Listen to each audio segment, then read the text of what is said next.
Salam dostlar, İki Sahil televiziyasında mən Tural İsmailovun təqdimatında siyasi baxış verilişinin növbəti buraxılışını izləyirsiniz. Biz dünən qonağımız siyasi şərhçi Vüsalə Gülmalıyeva ilə BMT Baş Assambleyası ətrafında müzakirələr apardıq. Təbii ki, 80-ci sessiyaya dünyada xüsusi diqqət mövcud idi. Çünki bu il BMT Baş Assambleyası həm dünyada göz önündə olan aktiv hərbi savaşların davam etdiyi bir dövrə çağırış edirdi, həm də eyni zamanda dünya siyasi və hərbi təhdidlərdən başqa yeni təhlükələrlə üz-üzə qalıbdır. Özəlliklə süni intellekt texnologiyalarının inkişafı fonunda bugün dünyada fake news, informasiya hücumları, informasiya savaşlarının dərinləşməsi tendensiyası ilə üz-üzəyik. Eyni zamanda hibrid təhdidlər və kiber təhlükəsizlik məsələləri ilə bağlı problemlər də bugün dünyanı cənginə alıbdır və belə fonda Birləşmiş Millətlər Təşkilatı kimi önəmli bir təşkilatın baş assambleyasının keçirilməsi, burada dünyanın önəmli güc mərkəzlərinin və eyni zamanda dünyanın ayrı-ayrı coğrafiyalarından olan ölkə rəhbərlərinin çıxışları, çağırışları, gələcəklə bağlı qlobal vizyonun trendlərini müəyyənləşdirən açıqlamaları böyük əhəmiyyətə malikdir. Biz BMT Baş Assambleyasına qatılımcı sayına görə də xüsusi dəyər veririk. Çünki burada təkcə dünyanın ayrı-ayrı coğrafiyalarından ölkə rəhbərləri iştirak etmir, həm də eyni zamanda çox vacib investisiya şirkətləri, iri kapitallı, böyük kapitala malik olan dünyaca tanınmış şirkətlərin böyük səhmdarları və investorları da assambleya çərçivəsində iştirak edirlər. Buradakı panel müzakirələrində aktivlik nümayiş etdirirlər və eyni zamanda dünyanın gələcəyinin daha pozitiv istiqamətə dəyişməyi üçün çağırış yolları ortaya qoyurlar. Bu baxımdan BMT Baş Assambleyasının 80-ci sessiyası xüsusi əhəmiyyətə malik idi. Özəlliklə təhlükələrin, problemlərin aradan qaldırılması, regionlarda davam edən gərginlik dinamikasının tonuslarının aşağı salınması ilə bağlı kollektiv iradənin vacibliyinin önəmi burada bir daha vurğulandı. Ayrı-ayrı keçirilən görüşlərdə və müxtəlif mövzulara həsr edilən panel müzakirələrdə həll yolları ilə bağlı dövlətlərin həm ayrı-ayrı atmalı olduğu addımlar, həm də eyni zamanda bütövlükdə BMT-nin təsir mexanizmlərinin daha çevik və işlək olması ilə bağlı ortaq qərarlar alındı. Əlbəttə, mən ötən həftəki təhlilimdə də vurğuladım ki, Birləşmiş Millətlər Təşkilatının özünün statik bir vəziyyətdə qalması, yəni bu təşkilatda dəyişikliklərin olmaması və yaxud da reformların çox zəif getməsi məsələsi var və bunu hər zaman cənab prezident də öz çıxışlarında vurğulayır ki, bugün Birləşmiş Millətlər Təşkilatında qlobal cənubun təmsil təhlükəsizlik şurasının daimi üzvləri arasında qlobal cənubun təmsil olunmaması böyük ədalətsizlikdir. Gəlin biz baxaq, Azərbaycan BMT-nin Təhlükəsizlik Şurasına müvəqqəti olaraq orada təmsil olunduğu dövrdə dünyanın narahat edən bir çox problemlərin həllinə nail oldu və məhz Azərbaycanın aktivliyi nəticəsində o dövrdə BMT kifayət qədər önəmli çağırışlara adekvat reaksiya verməyi bacardı. Amma biz görürük ki, bugün dünyada özü bir çox hallarda qlobal problematikanın səbəbkarı olan beynəlxalq hərsmərçilik və konfliktologiyanın daha da dərinləşməsinə xidmət edən bəlli siyasi mərkəzlərin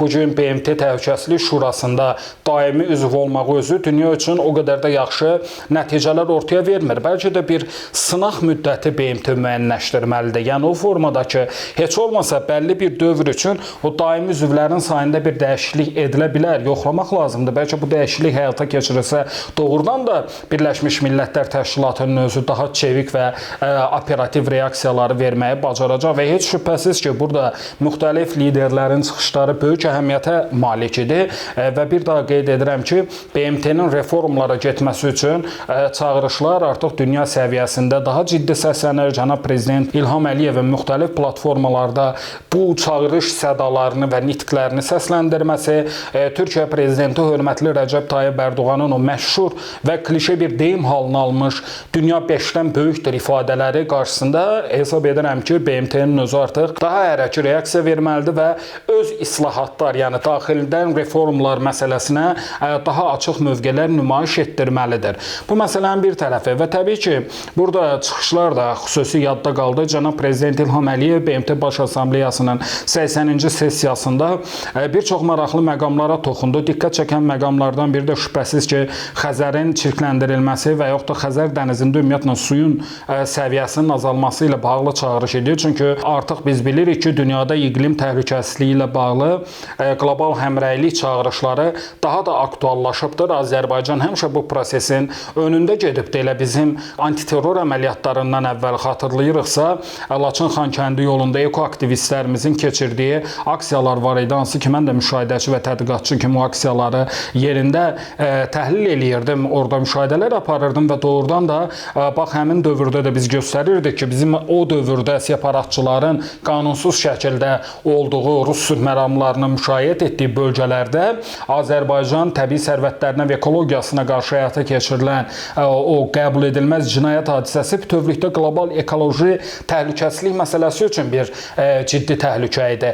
Və təbii ki, ondan sonraki dövrdə də Azərbaycan bu prosesdə aparıcı mövqeləri tutdu və qlobal anlamda ekologiyanın görünməyən tərəflərinə nəzər saldı. COP29 o COP-lar içərisində o xüsusiyyəti ilə seçildi ki, burada bu günə qədər COP tədbirlərinə dəvət edilməyən və yaxud da görməzdən gəlinən kiçik ada dövlətləri, Afrika xalqları, onların ekoloji təhlükəsizlik məsələsi Azərbaycan tərəfindən ön plana gətirildi. BMT səviyyəsində bu məsələ ilə bağlı aktiv addımların atılmasının labüddüyü vurğulandı və həqiqətən də COP29 elə məhz o dünyanın ekoloji təhlükəsizliklə bağlı görmədiyi bir sıra məqamların üzə çıxması üçün çox önəmli, tarixi və vacib bir platform oldu. Və bu gün də cənab prezident BMT-nin baş assambleyasında elə məhz o məsələyə toxundu və bu həm də dünya qarşısında bir çağırış idi ki, bu gün Xəzərin suyunun çəkilməsi, quraqlığın artmasına və dünya səviyyəsində ciddi reaksiyaların, yəni ekologiya ilə bağlı məsuliyyət reaksiyalarının labüddüyünü ortaya qoyur. Həm də burada ilk dəfədə bu məqam eşidildi ki, cənab prezident İlham Əliyev BMT tribunasından vurğuladı ki, Xəzərdə suyun səviyyəsinin azalması təkcə iqlim dəyişmələri ilə bağlı bir proses deyil. Və deməli, buradan nə baş verir?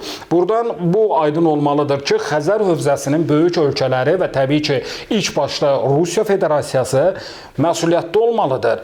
Yəni, deməli, əgər Xəzərdə bu gün baş verən hadisələrin səbəbi təkcə iqlim dəyişmələri deyilsə, deməli, burada Rusiya tərəfindən də Xəzərə qarşı hansısa bir addımlar atılır və ümumiyyətlə Rusiyada aparılan hansısa işlər, Xəzər hövzəsində edilən hansısa addımlar nəticəsində də Xəzərin ümumi görürük ki, mənzərəsinə və faunasına xoşagəlməz təsirlər göstərilir və BMT tribunasından edilən bu çıxış həm də bu məsələdə də qlobal ekoloji məsuliyyət və həmrəyliyin vacibliyini bir daha dünyanın diqqətinə gətirdi. Eyni zamanda Baş Assambleyada cənab prezident çıxışında Azərbaycanla Ermənistan arasında sülh gündəliyinə bir daha toxundu. Azərbaycanın 30 il ərzində torpaqlarının işğalda məruz qalması faktını bir daha qabartmış oldu və prezidentin mesajlarından sonra həm də çox aydın şəkildə bütün dünya üçün Azərbaycanın BMT-yə əslində verdiyi qatqı da gündəmə gəldi. Bu nə idi? Biz hər zaman vurğuluyuruq. Əlbəttə ki, bizim 44 günlük Vətən müharibəsində qazandığımız qələbə, torpaqlarımızın işğaldan azad edilməsi, beynəlxalq hüququn təmin olunması idi. Bu həm də eyni zamanda BMT-nin nail ola bilmədiyi Təhlükəsizlik Şurasının çıxardığı 4 qətnamənin işləkliyini təmin etmək idi və cənab prezidentin BMT Baş Assambleyasının 80-ci sessiyasında tribunadan etdiyi çıxışda da bu məqamın vurğulanması və Azərbaycanın torpaqlarını işğaldan azad etməyini bir daha qeyd edilməsi həm də BMT üçün bir mesaj olmalıdır ki, o daha aktiv olmalıdır və Azərbaycan həm də BMT-nin çıxardığı qərarların icra edilmədiyi ölkələrin xalqları üçün də bir ümid işığıdır. Həmçinin söyləyirəm ki, işğaldan əziyyət çəkən və yaxud da bir çox hallarda qəsbkarlığa məruz qalan ölkələr üçün Azərbaycan bir ümid yeridir, bir ümid dayanacağıdır. Və həmçinin 80-ci sessiya çərçivəsində cənab prezident İlham Əliyev bir sıra liderlərlə görüşlər həyata keçirdi. Antonio Guterres, BMT-nin baş katibi ilə prezident İlham Əliyev arasında səmərəli dialoq aparıldı. Azərbaycan və BMT arasında münasibətlər yüksək səviyyədə olubdur. Müəyyən tənqidi məqamlarımız hər zaman var. Onları qeyd edirik və bundan başqa Finlandiya prezidenti ilə cənab prezidentin təkbətək görüşləri oldu. Bir sıra önəmli hökumət və dövlət başçıları ilə faydalı dialoqlar aparıldı.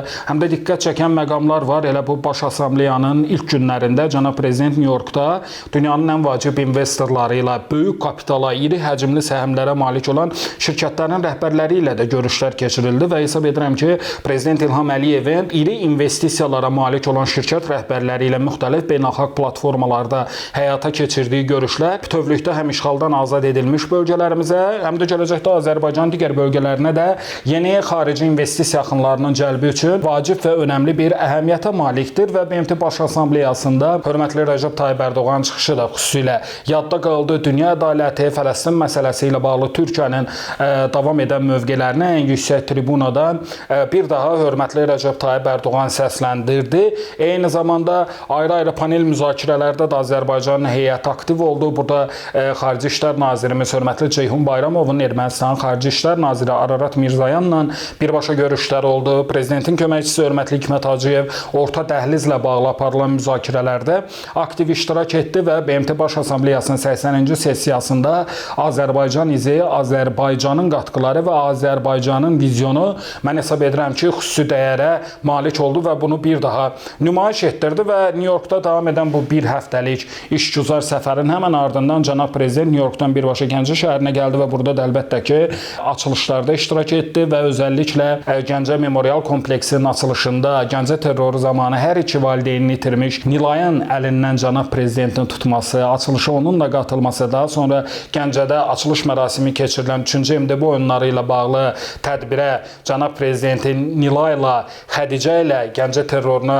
ailəsi məruz qalan körpələrlə qatılması, şəhid ailələrinin cənab prezidentin və birinci vitse-prezidentimiz hörmətli Mehriban xanımın ziyarət etməsi, onlarla bir tədbirdə bir araya gəlməsi Azərbaycanın dövlət başçısının öz vətəndaşlarına və eyni zamanda Azərbaycan prezidentinin bütün gərgin iş qrafikinə rəğmən regionlardakı bütün proseslərdə aktiv iştirak etdiyinə daha bir örnəkdir, gözəl bir mesajdır, duyğusal görüntülərdir, gözəl görüntülərdir və cənab prezidentin nə qədər sadə və xalqdan biri olduğunu, xalqın qayğılarını, xalqın eyni zamanda narahatlıqlarını öz qəlbində necə bölüşdüyünü bir daha nümayiş etdirmiş oldu və yeri gəlmişdən artıq bizim üçün bəlkə də yaxşı mənada ənənə halını alıb ki, hər həftə bizim ölkəmizdə çox vacib və önəmli tədbirlər keçirilir və bu həftədə COP29-a sədrliyi Azərbaycan davam edir və Braziliyada keçiriləcək COP30 öncəsində Bakı İqlim Həftəsi keçirilir ki, burada da COP29-un noyabrda keçirilmiş konferansında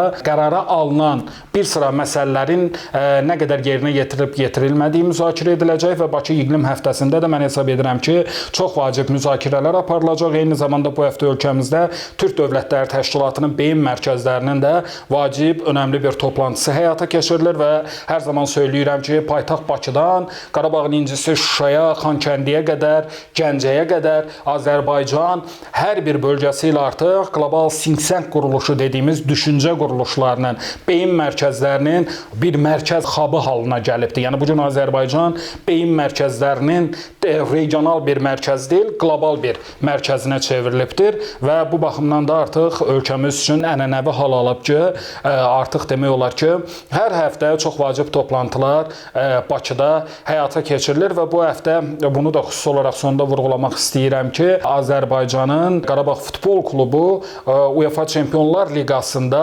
Benfica üzərində Portuqaliyada qazandığı möhtəşəm qələbədən sonra Bakıda Tofiq Bəhramov stadionunda Danimarkanın Kopenhagen klubunu da qarşılayacaq. Hər bir halda bundan sonra alınacaq nəticələrin necə olmağından asılı olmayaraq Qarabağın bu mərhələyə qədər gəlməsi, bu mərhələyə qədər dünyanın yaxşı mənada müzakirə halına gəlməsi Azərbaycanda klublar səviyyəsində futbola olan qayğının diqqəti nəticəsidir və yeri gəlmişkən sonuncu Ukrayna ilə milli komandamızın bir-bir bərabərliyindən sonra artıq Azərbaycan milli komandasının da Ayxan Abbasovla bir müqavilə imzalandığı vurğulanıbdır. Hər bir halda AFFA-da, AFFA rəhbəri hörmətli Rövşən Nəcəf də milli səviyyədə də futbolun inkişafı üçün çox çevik və operativ reaksiyalar verir və bunda nəticələrini yaxın zamanda görəcəyimizi ümid edirik. Sağ olun, salamat qalın.